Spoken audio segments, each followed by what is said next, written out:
buenas tardes, me llamo Guillermo Adrián Chincanché y voy a presentar mi anteproyecto de tesis titulado Large Eddy Simulation para entender la dinámica en la capa límite atmosférica de Titán. Este es mi anteproyecto de tesis doctoral en Oceanografía Física del CICESE, presentado en el tercer CONACYT. Antes que nada vamos a dar una pequeña introducción y antecedentes del proyecto.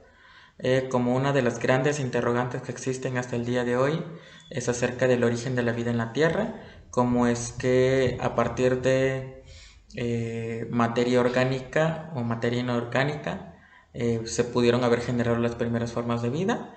Para ello nosotros nos vamos a concentrar principalmente en estudiar las atmósferas planetarias. Existe una amplia investigación acerca de la investigación de atmósferas en otros planetas, principalmente Marte, Venus y algunos satélites en nuestro sistema solar y fuera de nuestro sistema solar. Para este caso particular voy a concentrarme en uno de los satélites de Saturno llamado Titán. Más adelante puedo utilizar el referente Luna, aunque es un término más social.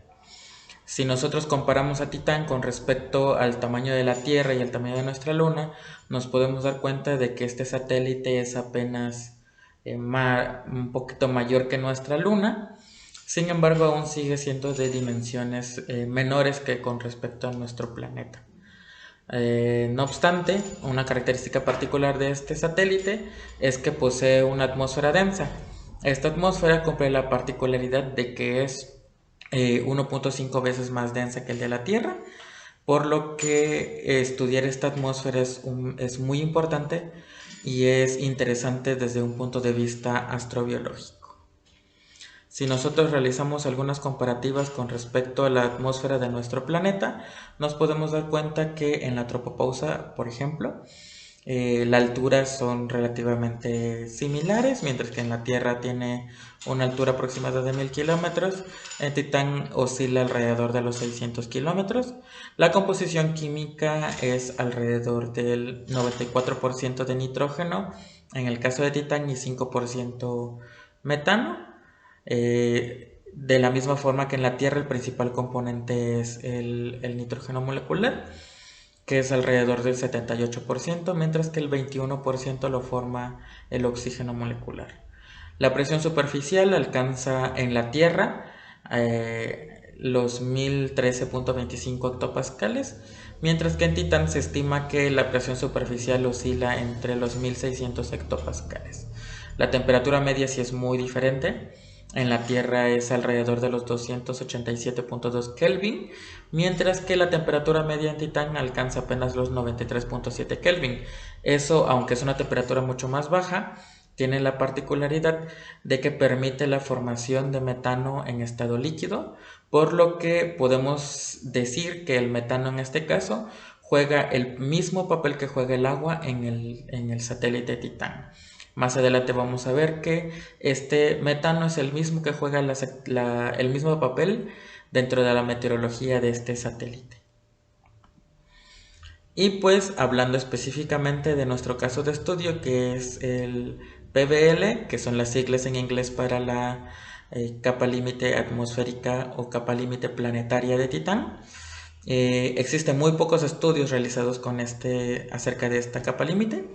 De hecho, algo particular es de que solamente se tiene una toma in situ, que es la toma que se dio a través de la sonda Cassini. Podemos ver la imagen de la temperatura potencial que fue tomada a través de esta sonda en la imagen número 1. Esa es la única toma que se tiene actualmente del perfil de temperaturas que se tiene en esta capa límite.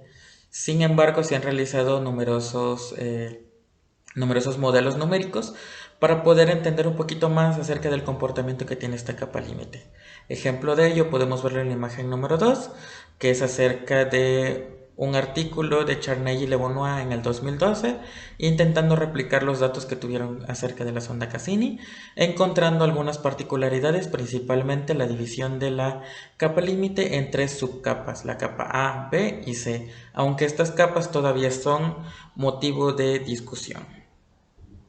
El impacto que podría tener este proyecto se centra principalmente en 3 aspectos: la parte astrobiológica, porque la capa límite planetaria es donde mayormente se realiza la transferencia de masa, momento, calor y humedad, por lo que en este apartado es importante comprender cómo son los procesos de generación de moléculas orgánicas para de esa forma saber los mecanismos que se podrían tener a la hora de investigar moléculas de interés astrobiológico. Asimismo, influye en gran manera en la dinámica atmosférica a partir de la formación de celdas convectivas, fenómenos meteorológicos y otro tipo de dinámicas que pueden existir cerca del subsuelo. Y por último, pero no menos importante, este proyecto puede abordar acerca de cuantificar la turbulencia que puede afectar a ciertas misiones espaciales, principalmente la misión Dragonfly a la cual estamos afiliados, pero cualquier otra misión futura que pueda explorar la atmósfera de este satélite. Algunas de las interrogantes más importantes que se tienen sobre esta investigación es: uno, cómo evoluciona la capa límite atmosférica de Titán con respecto al día, la organización de ciertas estructuras turbulentas que pueden afectar al intercambio de masa y momento, la dinámica convectiva de la capa límite, porque a partir de esta dinámica es que nosotros podemos tener cierta mezcla o cierta estratificación dentro de esta capa límite, y los efectos que tienen los parámetros astronómicos en la dinámica de la capa límite atmosférica, es decir, cómo afecta la radiación diurna, cómo afecta los cambios estacionales que se tienen en este planeta, las fuerzas de marea, etc. Ahora voy a recapitular y hacer una síntesis sobre la propuesta que se requiere realizar para aplicar el método de Large Eddy Simulation. En adelante voy a nombrarlo como el método LES para estudiar esta capa límite atmosférica. La metodología que se planea realizar se va a centrar en principalmente dos artículos. El artículo de Rafkin and Soto, que ha sido utilizar el modelo MTWRF para poder entender la dinámica climatológica de este satélite. Y el artículo de Lapley y colaboradores del 2021, donde realizaron por primera vez una primera aproximación al método LES dentro de esta capa límite atmosférica. Sin embargo, cabe recalcar que Lapley y colaboradores menciona dentro de su propio artículo que todavía son estudios preliminares y todavía hace falta mucha investigación con respecto a la metodología LES dentro de este satélite. Vamos a utilizar como principales fuentes de datos atmosféricos el ASI y el GSMS, que han sido reportados principalmente por Tokano Tetsuya en su artículo del 2006, y la utilización del modelo atmosférico MTWRF, que es una versión de mesoescala para Titán del conocido WRF que se aplica en la Tierra. Entender un poquito mejor acerca de qué me refiero con Large Eddy Simulation o método LES, como había dicho, se basa principalmente en la cascada de energía de Richardson. Sabemos que la cascada de energía de Richardson habla de cómo se realiza la transferencia de energía en un medio turbulento. Si nosotros consideramos los eddies, o como nosotros conocemos los vórtices turbulentos, mientras mayor sea la escala en la cual este remolino se empieza a desenvolver, estos remolinos de escalas mayores ceden energía a remolinos de escalas menores, tanto de forma espacial como de forma temporal. Y estos remolinos de escalas, de subescalas, ceden energía a su vez a remolinos de escalas todavía más pequeñas, y así sucesivamente en esta forma de escala hasta llegar a lo que conocemos como la escala de Kolmogorov, en donde se realiza principalmente la disipación de la energía por medio de disipación molecular o disipación turbulenta.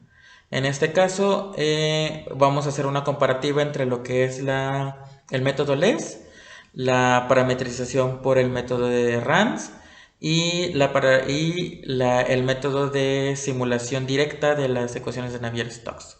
Como podemos ver en la imagen número 2, el DNS es la simulación directa de las ecuaciones de Navier-Stokes, que lo que hacen es resolver todas las escalas en las que se están presentando estos remolinos. Mientras que para el método RANS, que es sacar el promedio de las ecuaciones de Navier-Stokes, nos permiten parametrizar todas las escalas en las que se están desenvolviendo estos remolinos turbulentos. Y el método LES, básicamente lo que podemos decir es que para los remolinos más grandes, por eso se llama Large Eddies, intenta resolverlos de forma explícita, o sea, intenta resolverlos de forma directa, mientras que a partir de una escala que nosotros podemos determinar acerca de nuestro filtro, tenemos la parametrización de los remolinos de escalas más pequeñas, o lo que conocemos más adelante como escalas de subred. En estas imágenes podemos ver claramente cómo se está relacionando estos remolinos con respecto a las diferentes metodologías que se tienen. ¿Cómo funciona entonces la parametrización de los remolinos de escala pequeña, o como dijimos, el Subgrid Scales Modelet? En este caso vamos a hablar de dos o principalmente tres tipos de Large Eddy Simulation. Hablamos del Large Eddy Simulation implícito y explícito. En este caso, si nosotros estamos realizando una modelación de escala de subred de forma que cumpla con una parametrización principalmente dada por Smagorowski, estamos hablando de un Large Eddy Simulation explícito. Mientras que si nosotros utilizamos la parametrización de la escala de subred mediante una disipación numérica, estamos hablando de un Large Eddy Simulation de forma implícita. A partir de ello, el LES de forma explícita nosotros lo podemos filtrar de dos formas. Si el filtro lo estamos haciendo de una forma implícita, entonces estamos hablando de un LES con filtración implícita. Y si estamos hablando de un LES que utiliza un filtro explícito, entonces estamos hablando de un LES con filtro explícito. Este filtro entre implícito y explícito se refiere a si nosotros estamos haciendo la integración mediante volumen finito o si estamos haciendo una parametrización analógica. Entonces, dependiendo de estos dos, es si vamos a tener nuestro LES con filtro explícito o implícito. Hablando un poquito del modelo, el MTWRF, que es una abreviación de Mesoscale Titan WRF, es un modelo desarrollado por Rafkin and Soto. Se basa principalmente en el ARW, que es una versión para investigación del WRF de la Tierra, que permite realizar el Large Eddy Simulation. Entonces, para los esquemas de la capa límite planetaria, en este caso la parametrización de la energía cinética turbulenta, vamos a utilizar el esquema de Dirkhoff-Lillie, que es uno de los más utilizados y que se han demostrado que son óptimos para realizar el método LES. Y vamos a implementar transferencia radiativa, puesto que Rafkin and Soto en el 2020 no consideraron esta transferencia radiativa, y una de las conclusiones de su artículo fue que posiblemente sea necesario agregar esta transferencia radiativa para poder entender mejor los fenómenos que se van teniendo a lo largo de las estaciones y de la evolución anual que se va teniendo con respecto a la dinámica convectiva. Vamos a hablar también acerca de los datos que se van a tener con respecto a este modelo. Los principales datos que se van a tomar van a ser de estos 5 artículos. Algunos de ellos son los que podemos ver en la pantalla, sin embargo no van a ser los únicos. Todos los datos los vamos a sacar de estos principales 5 artículos. Y a partir de ello vamos a utilizar también los perfiles de viento tomados por la sonda Cassini, que fueron reportados por Skull y por Niemann et al., así como los reportados también por Tocano et al., acerca de la fracción molecular que tiene el metano con respecto al aire circulante en esta capa límite atmosférica, y los perfiles de viento cercanos a la superficie del satélite.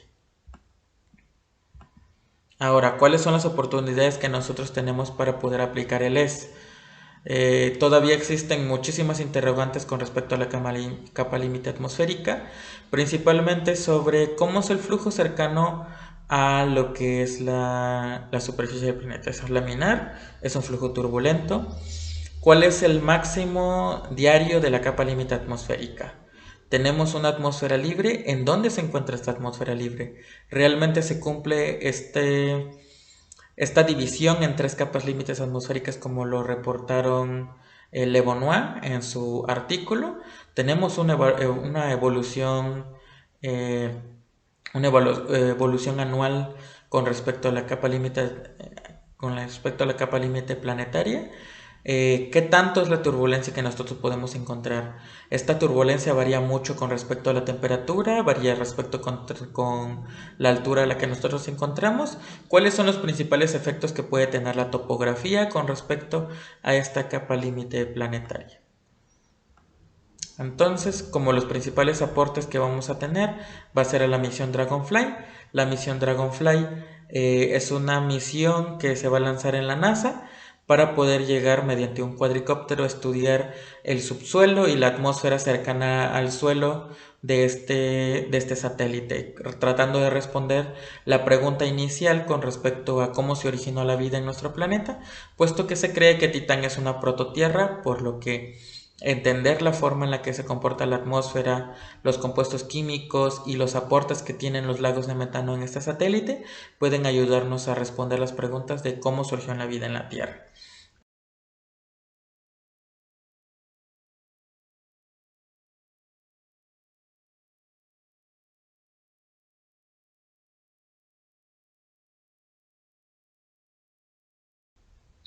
Eso es todo por mi parte y muchísimas gracias.